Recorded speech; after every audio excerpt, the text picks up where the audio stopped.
Bonjour à tous, bienvenue dans la caverne de l'oracle. Aujourd'hui, je vous fais une présentation de tarot, le Bianco Nero Tarot, le blanc noir tarot, by Marco Proietto. Je sais pas comment on dit, P-R-O-I-E-T-T-O. Voilà.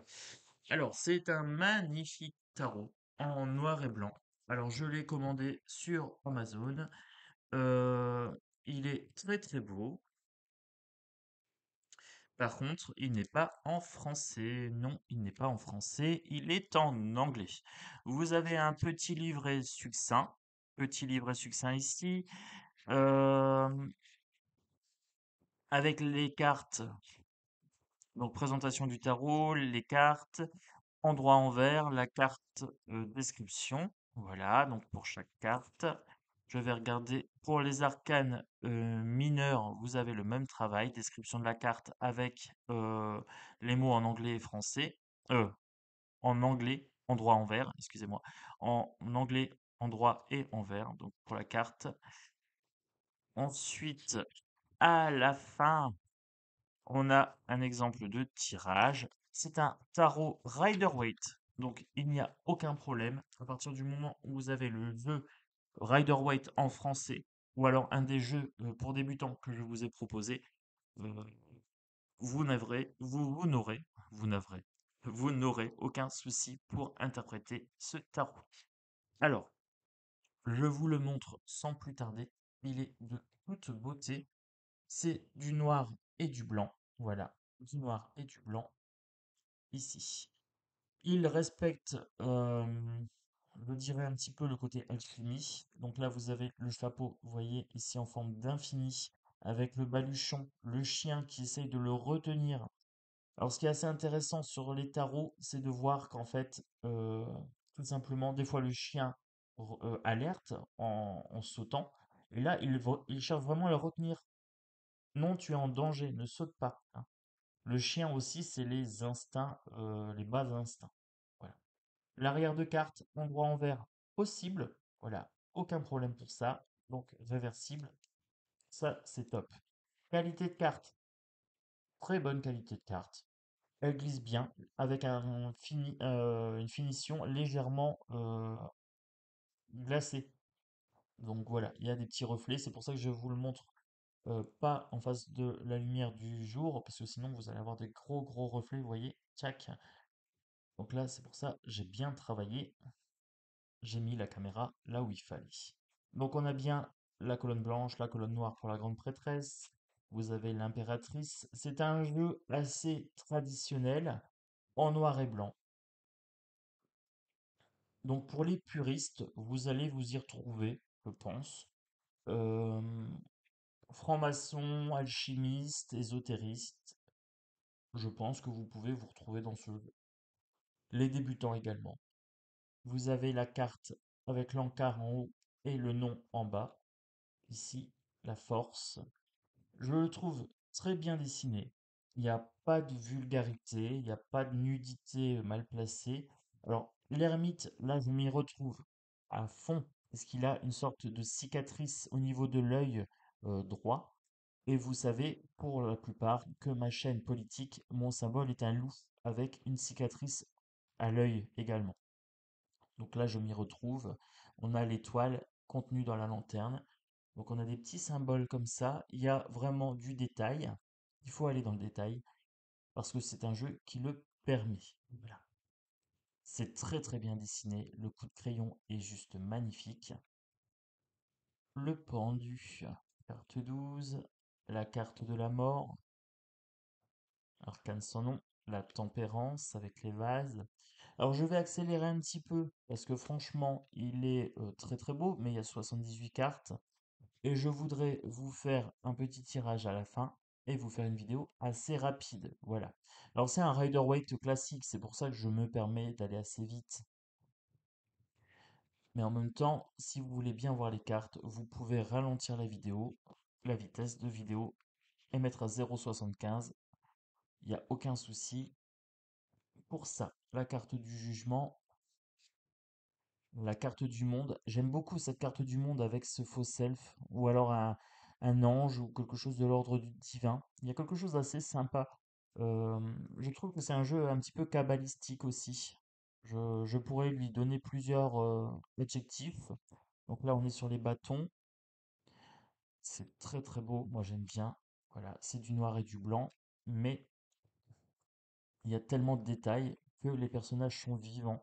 Vous voyez, les 5 de bâton ici, 6 de bâton victoire, 7 de bâton attaque, être attaqué, 8 de bâton rapidité, 9 de bâton courage, hein, des blessures subies ici, pugnacité je dirais, 10 de bâton fardeau à porter, page de bâton un jeune homme, chevalier de bâton avec la monture, magnifique ce cheval, avec la pyramide et tout ça, c'est beau. La reine de bâton avec ce petit lion, ce tournesol, etc. Très sensuel et en même temps pas vulgaire. Voilà, c'est très très beau. Le roi de bâton, ici avec le lion, la main sur le lion comme ça, c'est vraiment magnifique. J'adore, j'adore. On passe sur les coupes avec le petit symbole templier ici en haut, la colombe, l'esprit divin. On a un apport de quelque chose en termes d'émotion.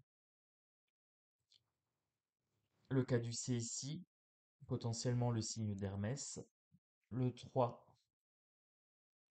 3 de coupe, la fête. On refuse une opportunité, on est un peu chafouin. 5 de coupe, on est triste de ce qu'on a perdu, mais on ne voit pas ce qui est dans notre dos, ce qui nous reste, les coupes qui ne sont pas renversées. 6 l'enfance. Là, on a un enfant qui donne des fleurs à quelqu'un. 7 l'illusion. Donc là, on a toutes les coupes avec l'illusion qui sort.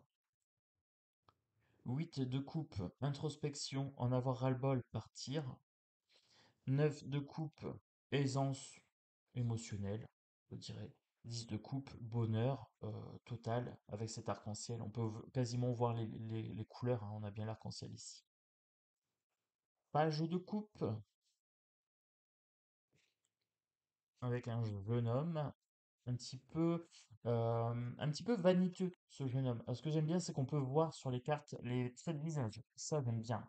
Quand tu peux voir des expressions sur le visage, c'est top. Ça rajoute une finesse de lecture aux cartes. Ça, c'est très très bien. Là, j'aime bien ce côté sirène en statue derrière. Voilà. J'aime bien quand les sirènes sont pas incarnées dans le personnage en tant que tel, mais bien derrière en décoration. Ça, c'est très très beau. Et ensuite, on a notre roi de coupe avec cette sorte de pieuvre. C'est joli, c'est vraiment joli. Oui, j'aime beaucoup, beaucoup, beaucoup. Alors, je valide ce jeu. Je valide clairement ce jeu. Il n'est pas excessif, il est de bonne qualité. Rider-Waite, plus que respecté. Voilà. Ce jeu magnifique, le Rider-Waite. Le 4, le repos. 3, la peine de cœur. 5, la stratégie, la victoire. 6, s'éloigner du danger. 7, fourberie, stratégie. 8, situation inextricable, avoir l'impression de ne pas pouvoir s'en sortir. 9, l'impression d'être emprisonné, les cauchemars aussi. Et 10, la mort théâtrale. Voilà. Page, le jeune homme, le chevalier, la reine d'épée et le roi d'épée. Ici, roi d'épée. Alors j'aime beaucoup. Alors sur la coupe et euh, sur le bâton, on avait un animal. Là, il n'a pas d'animal avec lui. Il a une grande épée. Ça me fait penser à Excalibur. Il est capable de trancher. Voilà, il est capable de trancher, de prendre des décisions. Ici, le denier. Deux deniers. Le 3, travail collectif. 4, prête ses sous. 5, pauvreté. Et très très belle celle-ci. Pauvreté malgré un endroit qui pourrait les accueillir. Ils sont dans le froid, mais ils pourraient rentrer dans cette église ici. 6 de pentacle, générosité équilibrée avec la balance. 7 de pentacle, travail qui doit porter ses fruits, patience, continuer à travailler. 8, fignoler, hein, être dans le perfectionnisme ici, hein, vraiment travailler dans le détail. 9, aisance, avec ce faucon ici qui est tenu à la main. Aisance financière, aisance matérielle. Ici, l'hérédité, hein, l'héritage. Le page de Pentacle. Alors je trouve vraiment ces corps très très beaux, très bien dessinés. J'aime beaucoup, hein. Que ce soit les hommes, les femmes, les corps sont vraiment très très bien dessinés. C'est magnifique. Ici, la reine.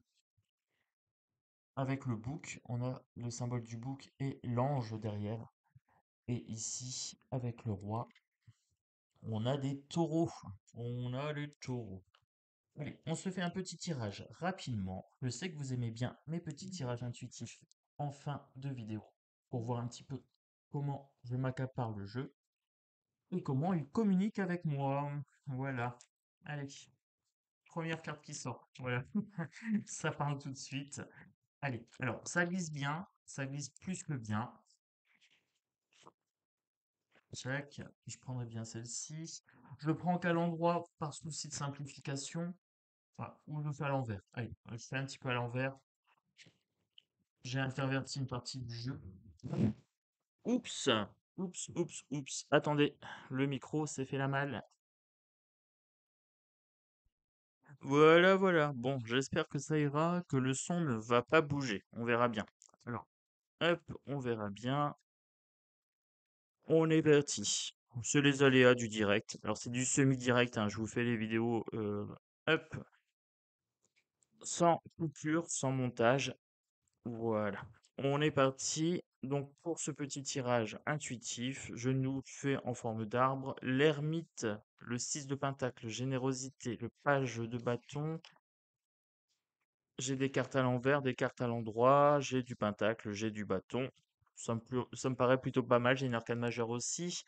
Donc le jeu était à peu près bien mélangé, à peu près.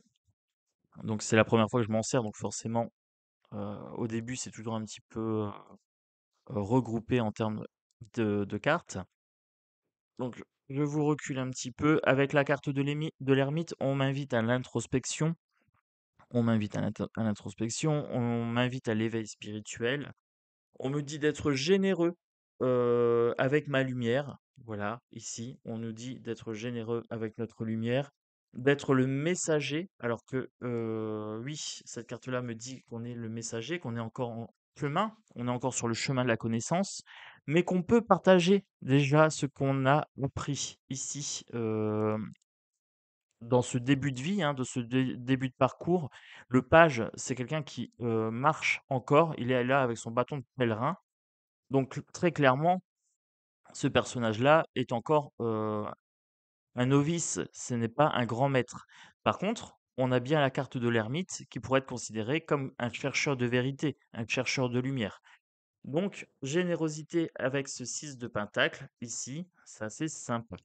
Le travail qui porte ses fruits, on me dit que c'est un travail qui ne porte pas ses fruits ou alors qui sera très, très long avec ce 7 de pentacle, inversé. Oui, la recherche de vérité, la recherche de lumière est un travail qui ne porte jamais ses fruits puisque c'est un travail, hem, de toute une vie et même de plusieurs vies.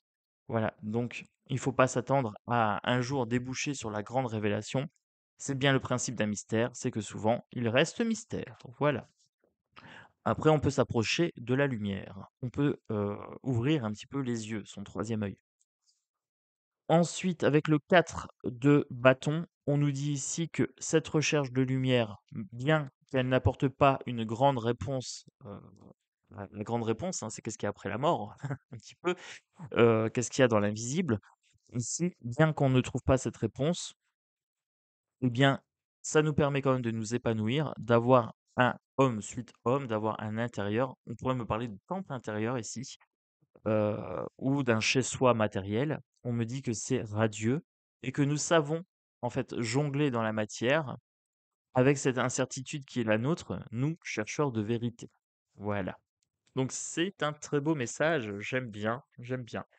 C'est un jeu, assez alchimiste. Moi, j'aime bien l'arrière avec les 4 éléments. Vous voyez, l'alchimie est ici. Je pense que je vais me régaler et je vais m'en servir très, très souvent de ce jeu-là. Voilà, sur les chaînes parce qu'il est bien parlant, aussi bien en termes de politique qu'en termes de développement de bien-être, ce jeu-là. est tout simplement une pépite que je conseille. Donc, j'espère que cette présentation de vidéo vous a plu, malgré le petit accident technique de micro. J'espère que ça ira pour la fin de vidéo pour le son. J'espère que ça va pas trop bouger. On verra, les amis, on verra. Après, je sais que vous êtes assez bienveillants à ce sujet, donc je ne m'inquiète pas. Voilà. Alors, je vais parler de bienveillance. J'ai l'as de coupe qui vient de se retourner. Vous êtes assez bienveillants. Vous êtes des belles âmes. Vous êtes éclairés, voilà, sur le chemin de l'illumination. Donc moi, je vais clôturer cette vidéo avec des gros bisous en vous disant à très bientôt sur la caverne de l'oracle. N'hésitez pas à vous abonner, mettez le pouce, mettez les commentaires. Est-ce que ce jeu vous a plu? Ça, c'est à vous de me dire. J'ai hâte de vous lire. Voilà, gros bisous et à bientôt.